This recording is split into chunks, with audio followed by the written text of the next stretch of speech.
1962년도 2월 10일 겨울입니다. 졸업 시즌이죠. 여수의 남국민학교, 지금의 초등학교입니다. 졸업식장 현장의 이야기입니다. 회색 스웨터에 낡은 바지 입은 아줌마 한 분입니다. 아마도 상을 타러 올라가는 것 같습니다. 그런데 사람들이 상 받기도 전에 박수를 치는 거예요. 박수 한번 다시 한번 쳐보겠습니까? 네, 됐습니다. 근데 이보다도 더 뜨거운 박수였어요. 분명히 이유가 있죠. 아니, 졸업식 날 학생이 우등상 받는 것도 아닌데 왜 아줌마가 이렇게 올라가서 하는데 막 사람들이 박수를 쳐주는 거예요. 그 박수 치는 거 보면 알아요. 어떤 사람? 근데 이러거든요. 뭐 헐랭이 박수라고 이런데 소리쳐 놔야지 제맛이죠. 어떤 분은 눈물을 흘리는데 그 눈물을 보니 감동의 눈물이에요. 쫙 나오는 거예요. 사연이 그렇습니다. 이분은 장한 어머니요 노력상을 받는데 이유가 그렇습니다. 이 아줌마의 아이가 이 학교 졸업생이에요. 근데 이 여수 남국민학교 졸업식장에 왜 이 아줌마가 상을 받느냐? 그 아이를 졸업시키면서 느낌이 오죠. 훌륭한 어머니구나. 근데 어떻게 훌륭한 어머니인가? 그 맞은편 섬에 삽니다. 그 섬에는 한 20여 가장 나와 있는 것 같아요. 근데 거기는 학교가 없으니까 그 아이를 어떻게든 교육시켜야 되는데 어려운 거죠. 그래서 아빠 엄마가 결정했어요. 이 아이를 저 바깥에 가서 교육을 시켜야 되겠다. 근데 어떻게 해요? 돈이 없으니까, 집을 구할 수 없으니까, 집을 구할 수 없으니까. 그래서 아빠 엄마가 어려운 결정을 하나 합니다. 아이를 통학시키죠. 이 섬에서 그 육지 땅에 있는 초등학교로 통학시키기 위해서는 자동차로 갈 수 없습니다. 배로 가야 되는데 정기적인 배도 없지요. 남의 조그만 배를 빌려서 이 엄마가 그 일을 하는 거예요. 아침에 남들보다 1시간 더 일찍 일어나서 준비를 합니다. 그리고 이 아이를 태워서 20리가 되는 그 학교 앞 항구까지 이 아이를 쫙 데리고 갑니다. 초등학교 1학년 때부터니까 길을 잘 알겠어요. 섬에서 살던 아이가. 그럼 배를 거기다 묶어놓고 아이를 데리고 학교 교실까지 데려다 주고 다시금 그 배를 저 집까지가 밭일을 합니다.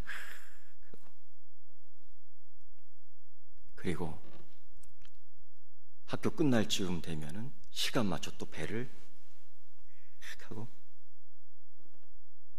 그 아이를 데리고 집으로 와서 씻기고 먹이고 공부시키고 그걸 6년 동안 비가 오나 눈이 오나 파도가 치나 얼마나 위험하겠어요. 목숨을 걸고 하는 거예요. 왜? 오직 한 가지 마음뿐이에요. 우리 새끼 잘 되기를 바라는 마음. 응? 내 자식 잘 되기를 바라는 마음. 그거를 부모가, 아빠가, 엄마가 목숨을 걸고 노를 져 학교에 건네주고 집으로 건네오는데 무려 33,000리를 놓아줘 이 아이를 졸업시킨 겁니다. 이게 큰 모범적인 아빠 엄마의 자랑거리가 되어 오늘 여수 남국민학교에서 졸업식을 하는데 장한 어머니의 노력상을 타게 된 겁니다. 이런 시대와 마찬가지로 사사시대에도 비바람 부는 것처럼, 태풍 부는 것처럼, 눈이 오는 것처럼 센 바람이 부는 그러한 시대에 아빠 엄마가 아이 하나를 잘 키움에 힘을 다했던 한 가정의 이야기가 계속 이어나오고 있습니다. 사사시대의 특징이라 그러면은 자기 주장, 자기 생각, 자기 옳은대로 행동했던, 자기 생각, 자기 주장대로 살아간다, 똑 부러지는 성격이구나 라고 얘기할 수 있겠지만은 그 시대에 그렇게 살아가는 것은 지파 중심의 정착 지역을 차지했던 그때에 그렇게 하지 않으면은 살아남을 수 없는, 그래서 때로는 힘의 논리를 가지고 폭력을 가해 눈앞에 보이는 어려움 속에 생존을 유지해 갔던 그 시대의 한 단편적인 모습을 정확하게 보여주는 겁니다. 사실상 그 당시 이스라엘 백성들은 훈련된 군대도 없었고 적절한 무기 체계도 없었고, 그래서 외부의 침입을 받으면 항상 어려움을 겪었던 그 시대였습니다. 그래서 살아가기 위해서 싸나워질 수밖에 없었고, 살기 위해서 힘을 길러 폭력을 가할 수밖에 없었고, 그러다 보니 자기 생각대로 옳은 대로 행하였더라. 서로가 그러다 보니 미친 사회, 강기 있는 사회가 될 수밖에 없었던 거예요. 그런 가운데에, 이 혼란 시대에 그래도 하나님 경외하는 사람들이 있었다는 겁니다. 그 에브라임 산지 르웨인 엘가나와 한나의 집입니다. 많은 사람들이 이런 상황 가운데 하나님을 믿는 것, 하나님께 예배드리는 것은 정말 힘든 겁니다. 먹고 살기 힘든 때에 어떻게 하나님께 예물을 드릴 수 있고, 바쁘게 변하는 이 시대에 변하지 않는 말씀, 그걸 붙들고 살겠다는 것은 정말 어리석은 짓이요, 때로는 이 시대의 흐름에 보아서 조롱받기에 충분한 이유가 되기도 합니다. 그럼에도 불구하고 에브라임 지역에 살았던 한 가정의 가장이었던 이 엘가나는 다른 사람들과 달리 매년 하나님 앞에 예배드리러 가는 거예요. 그때 그 가족들을 데리고 제단의 계단을 밟으며 올라갑니다. 이것만 볼 때는 참 괜찮은 가정이다, 우리 그렇게 판단할 수 있지 않겠습니까? 저 집은 교회 다 열심히 나와, 괜찮은 집 같은데, 믿음도 있는 것 같아. 근데 여러분, 문제가 다 있지 않습니까? 집집마다 문제 없는 집이 어디 있습니까? 경제적인 문제 있죠. 그것뿐입니까? 건강의 문제 있죠. 그것뿐입니까? 신앙적인 문제는 더 심각하고요. 그것뿐입니까? 나라를 위해서도 걱정해야 되고요, 이 제주도를 위해서도 근심해야 되고요. 따져보면요, 한두 가지가 아닙니다. 겉으로 보기에 하나님 믿는 것 역시 괜찮습니다. 겉으로 보기에 자녀들을, 가족들을 데리고 예배의 제단에 올라가는데 괜찮아 보입니다. 그런 객관적인 모습을 볼 때 온전히 하나님 명령, 규례, 법도를 지키는 이 집이 분명합니다. 그런데 문제가 있습니다. 이 엘가나 레이인의 분명한데 부인이 2명입니다. 그래서 문제가 있어요. 아브라함도 부인이 하나가 아니었고요, 야곱도 하나가 아니었고요. 그래서 그런지 계속 가정 싸움이 일어났어요. 그게 지파 싸움으로도 번지게 되는 거죠. 믿음의 가정이지만은, 하나님 명령과 규례와 법도를 지키겠다고 했지만은 다 지키지 못했습니다. 이게 우리 시대의 약점이며 우리의 현실이기도 합니다. 이 가정에도 문제가 있어요. 그들이 매일 다툼이 일어나는데 어디에서까지 다툼이 일어나냐? 예배 제단에 올라가는 그 시간에도 다툼이 일어나요.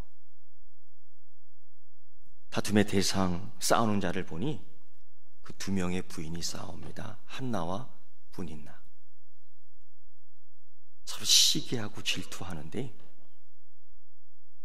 그들이 싸우는 이야기를 들어보면은 한 사람이 일방적으로 당합니다. 한 사람이 일방적으로 모욕합니다. 수치를 줍니다. 엘가나는 어쩔 수 없이 그걸 듣고 보는데도 해결책이 없는 거예요. 자기가 저지른 짓이니까.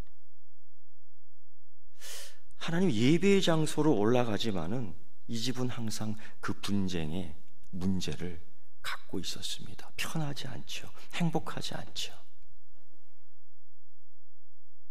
그들이 싸우는 이유, 한 여인 분인나가 한나를 모욕하는데 그 이야기를 들어보니 기가 찹니다. 분인나는 남편의 관계 속에서 아이를 생산해냈고요. 한나는 여전히 자식이 없는 상태였습니다. 그러니 얼마나 마음의 부담이 크겠어요. 이걸 이용해서 분인나는 한나에게 폭력을 행사합니다. 갖은 모욕과 수치를 다 줍니다. 그거를 엘가나가 듣지요. 근데 여러분, 하나님이 그걸 듣습니다. 사람만 듣는 게 아니라 하나님도 그걸 들어요. 이게 무서운 우리의 현실입니다. 그러나 기쁜 현실이기도 합니다. 왜? 이 문제는 하나님이 해결하셔야 될 가정의 문제이기 때문이죠. 그런데 그때의 흐름, 그때의 시대의 그 조류는 그렇습니다. 이런 문제 신사적으로 해결하지 않습니다. 그때 시대가 그랬듯이 폭력적인 분쟁을 통해서 해결합니다. 힘 있는 자가 이기는 거예요. 보통 동네 집사님들, 동네 여자 권사님들 싸우는 거 보셨어요? 어떻게 싸우던가요?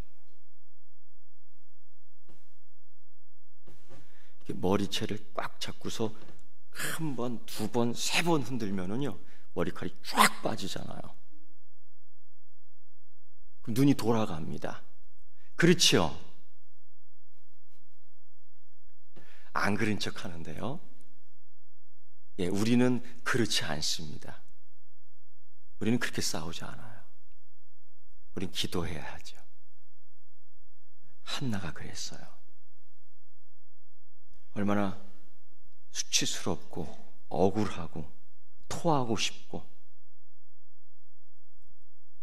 마치 가정을 파탄내려고 달려드는 그 분인나를 향해서 아무 공격할 수 없는, 그렇다고 방어할 수 없는, 당하기만 하는 못난 여자로 전락해버리고 맙니다. 그거를 엘가나가 봐요. 그런데 그것을 하나님이 봅니다. 그가 그렇게 당하는 이유는 가정을 지키기 위해서였지요.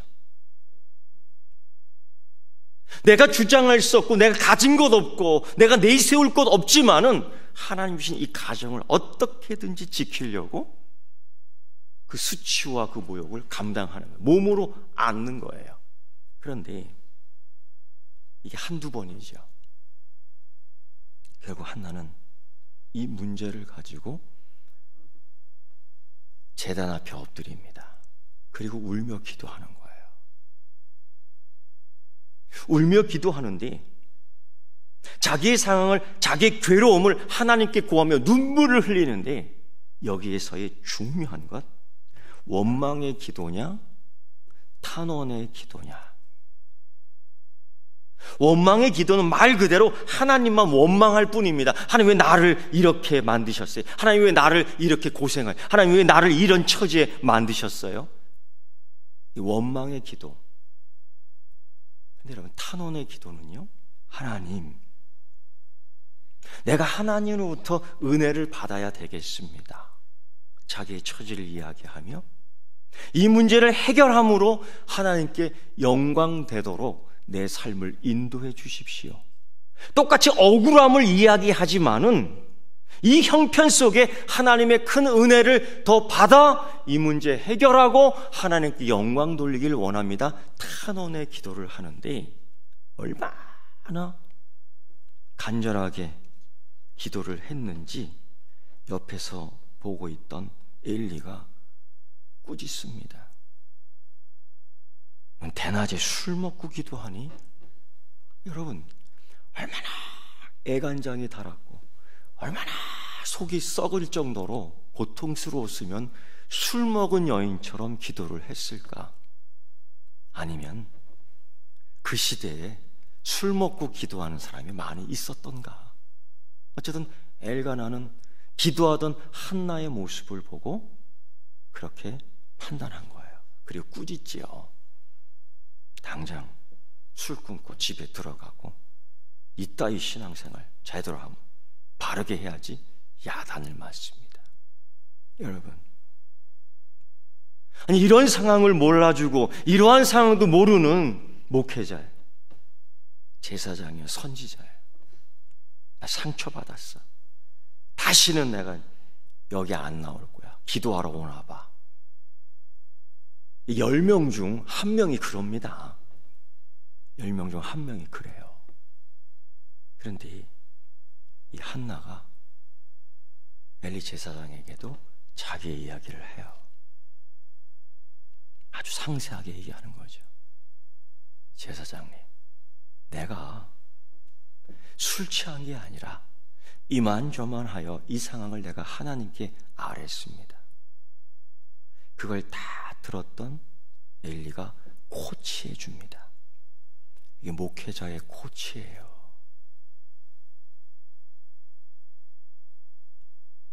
굉장히 중요한 순간입니다.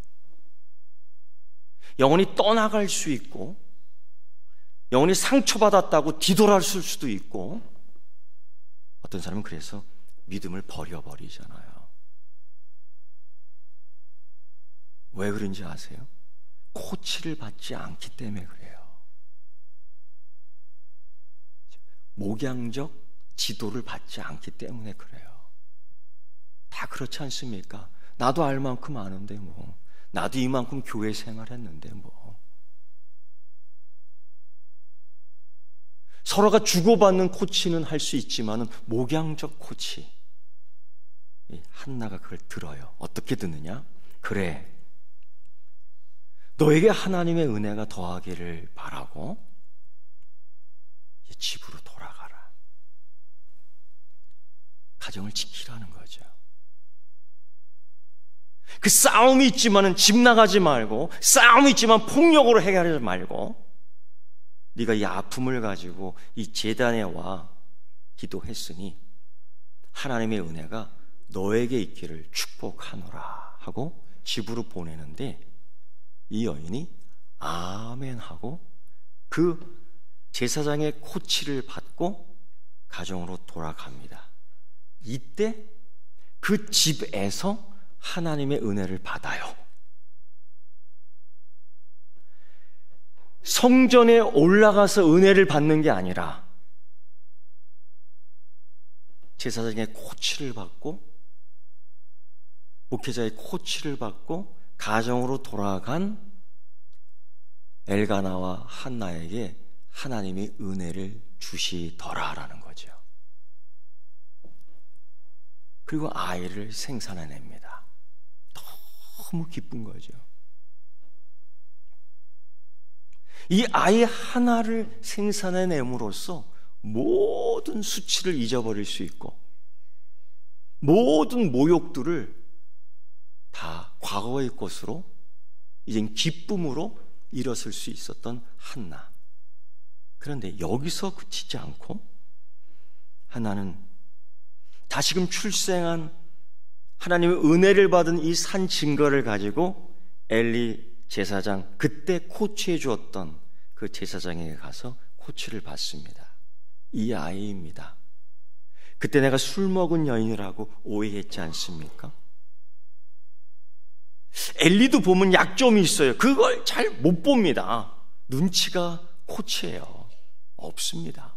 그 두 아들은 엉망입니다. 뭐 이런 사람이 누구를 도울 수 있겠어요? 근데 여러분, 놀라운 것은 한나가 그 제사장의 코치를 받고 이 산 증거의 은혜를 보인 거예요. 보소서, 은혜입니다. 이제 이 아이를 내가 키우다가 젖을 뗀 후에 당신 앞에 둘 것이고 하나님의 성전에서 봉사하도록 내놓겠습니다 라고. 아주 사실은 청천벽력과 같은 소리예요. 젖을 떼고 난 후에 아직 어린 나이에 엄마를 찾아야 되고 아빠를 찾아야 될 때에 한나는 결심합니다. 근데 이 결심 가운데 또 다른 위기가 있습니다. 무엇이냐면 남편과 의논하지 않았다는 거죠.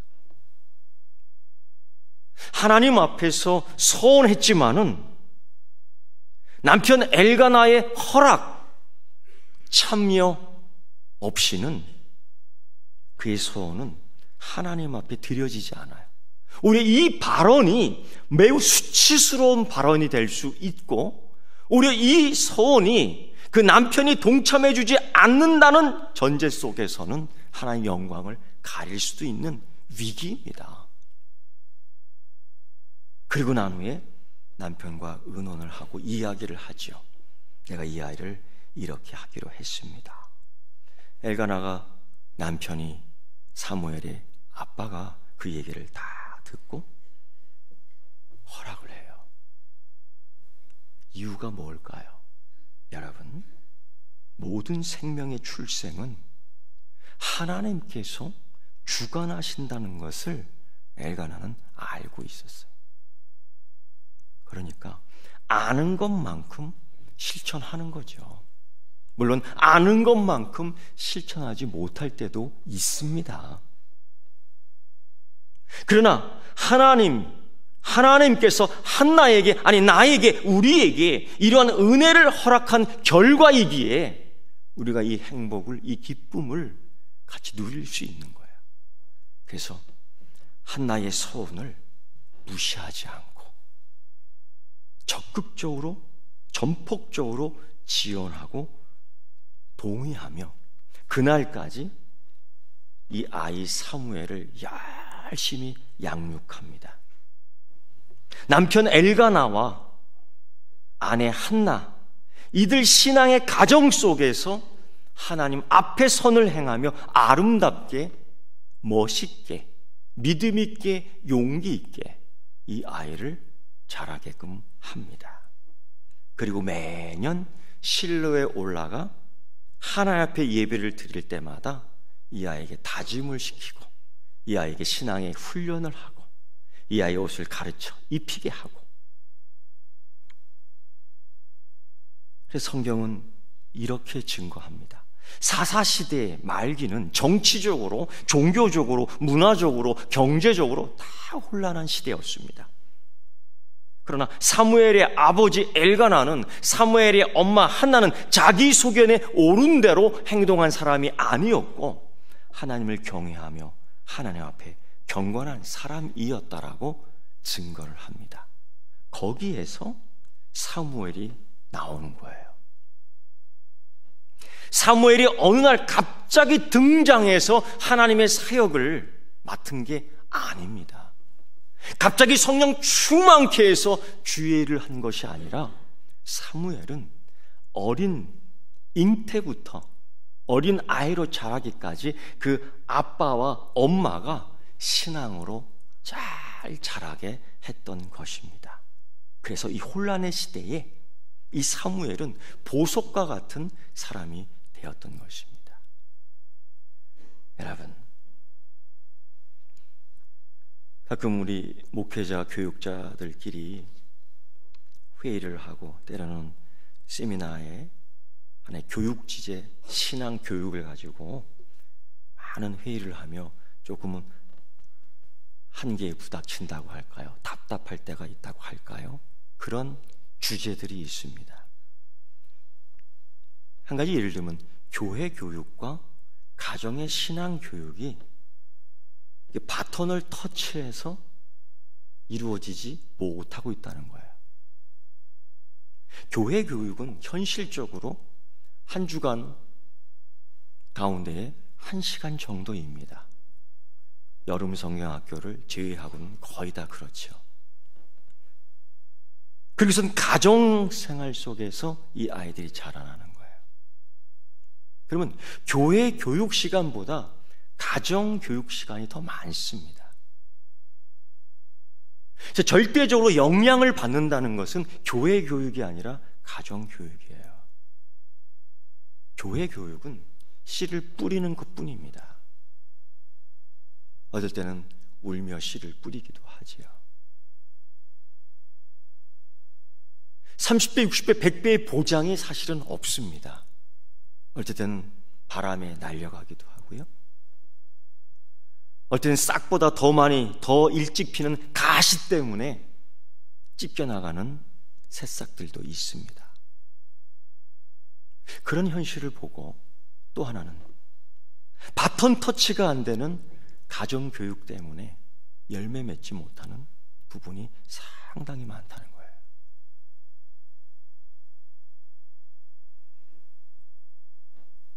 소위 이런 교육이라고 그러죠. 밥상머리 교육이라고요. 무심코 아빠 엄마는 밥을 먹으면서 누구 얘기를 합니다. 무심코 밥을 먹으며 대통령 이런저런 얘기를 하고요.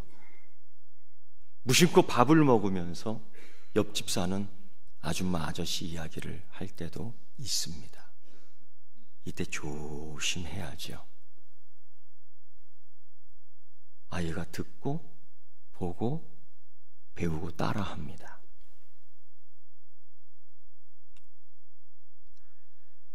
성경은 이런 부분에서 정확하게 얘기해요. 긍정적으로 따라했던 사람, 부정적으로 따라했던 사람 구분을 정확하게 짓고 있습니다. 열왕기서를 읽다 보면은 이러한 성경 말씀이 반복됩니다. 누구누구가 그의 아버지의 모든 행위를 따라서 여호와께 보시기에 뭐뭐를 행하였더라. 반면에 디모데후서 1장 5절에는요, 이는 내 속에 거짓이 없는 믿음에 있음을 생각함이라. 믿음은 먼저 내 외조모 로이스와 내 어머니 유니게 속에 있더니 내 속에도 있는 줄 확신하노라.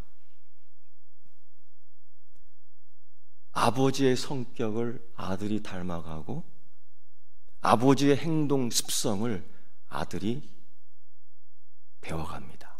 그리고 따라합니다. 어머니의 요리 솜씨를 딸이 배우고 따라가듯 그 생각도 똑같이 닮아갑니다. 어떨 때는 찬송도 비슷하게 부르죠. 이럴 때에 내 신앙의 문제가 아니라 내 다음 세대의 신앙을 어떻게 교회 교육에 의지하지 않고, 물론 의지합니다. 그러나 거기서는 도전만 줄 줄이야. 열매 맺으며 열매를 맺어야 할 것은 가정 그 현장의 중심, 바로 여러분입니다.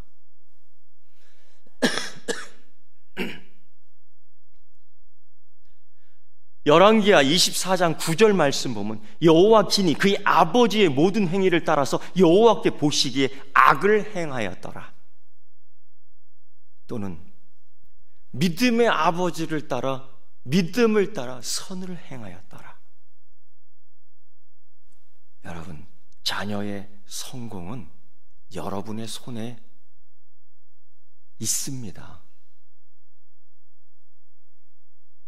믿음의 성공을 위해서 선을, 믿음을 행하는 부모가 되기를 축원합니다. 어린 자녀를 졸업시키기 위해서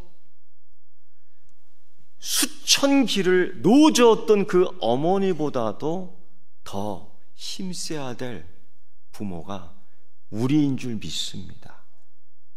다음 세대라고 얘기하지만은 나는 다음 세대를 위해서 어떻게 하고 있는지를 평가하고 다시금 하나님 앞 이 제단에 마치 술 취한 자가 기도하는 것처럼 기도해야 될 이 현실이 우리 앞에 있는 줄 믿습니다. 그러한 기도와 간구를 통해서 아이를 하나님 앞에 세울 수 있는 여러분 되기를 주의 이름으로 축원합니다. 기도하겠습니다. 하나님 아버지, 이 시대에 어떻게 자녀를 가르칠지 국어, 영어, 수학 각종 학습 과들이 있지만은 믿음과 신앙과를 보게 하시고 하나님 이 교육을 할 수 있는 아빠 엄마의 신앙을 주께서 거룩하게 하시고 성결케 하여 주셔서 오늘 엘가나와 한나가 사무엘을 길러낸 것처럼 하나님 길러낼 수 있는 교회 되게 하시고 길러내는 부모 되게 하여 주시옵소서. 예수님의 이름으로 기도드리옵나이다. 아멘.